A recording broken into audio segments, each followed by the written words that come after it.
Ila-livestream na investigasyon ng Independent Commission for Infrastructure sa susunod na linggo. Sa harap na rin ito ng panawagan ng ilan para sa transparency. Si Daniel Manalasta sa report. Marami nang pinaharap sa investigasyon ng Independent Commission for Infrastructure na pangunahing nag-iimbestiga ngayon sa anomalya sa flood control projects. Pero hindi bukas sa publiko ang aktwal na investigasyon kaya hindi maiwasang may ilang pagdududa. Pero tinuldukan na yan kanina nang humarap ang ICI sa pagdinig ng Senado hinggil sa panukalang batas na Infrastructure Anomalies Investigation Act of 2025. Dahil simula sa susunod na linggo, we will now go on live stream next week. Once we get to be able to have the technical capability with us already. So again, I repeat, we will be doing live stream next week.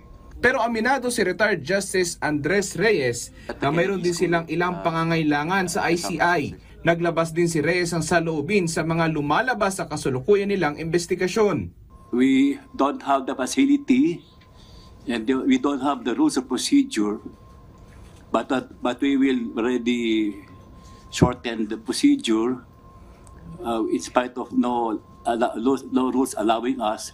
Our creation needs more powers, more refinement.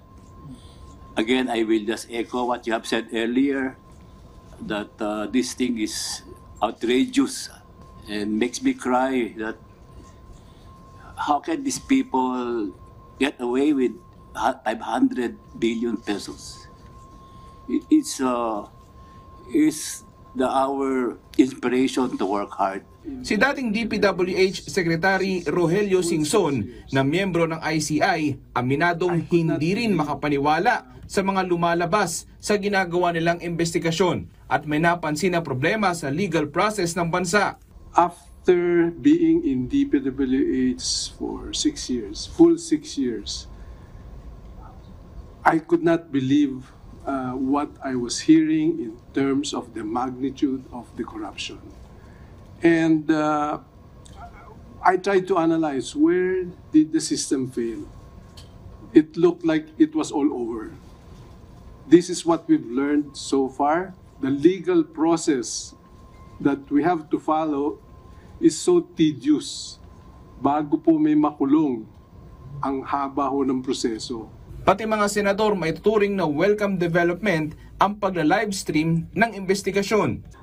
People would like to know the facts of these cases and would like to be updated as to the developments and the progress of the investigation. Para naman sa ilang business groups, bagamat naniniwala silang dapat isa publiko ang sesyon ng ICI, pero meron din daw dapat para sa confidential sessions na walang live stream.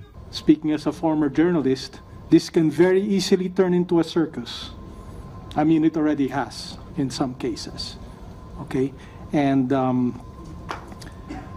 the accused are, they're entitled to due process. The ICI itself should have the authority to declare confidential sessions with no streaming or broadcast. Di naman pinalagpas si Senate President Tito Soto na ungkatin sa pagdinig ang nangyaring sunog sa isang opisina sa DPWH sa Quezon City. Ano bang laman doon? This is actually Region 4, the Regional Office 4B of the DPWH. Dito po ang site ng testing materials ng DPWH ng mga suppliers like semento, mga bakal. Wala mga dokumento ron? Of course, meron po, Your Honor. No. So, Testimony of witness Bryce Hernandez, there is 1% for the testing office of the DPWH, where voucher is 1%. Para kay dating Senate President Franklin Drilon, dapat gawing urgent ang panukalang batas. Why do I consider this measure as urgent? Mr. Chairman, I think it cannot be denied that our people today are angry. They are angry because of what they see to be the massive corruption in government. Hihilingin din ng chairman ng komite na si Senator Kiko Pangilinan sa Pangulo na i-certify as urgent ang panukalang ito. Daniel Manalastas para sa Pambansang TV sa Bagong Pilipinas.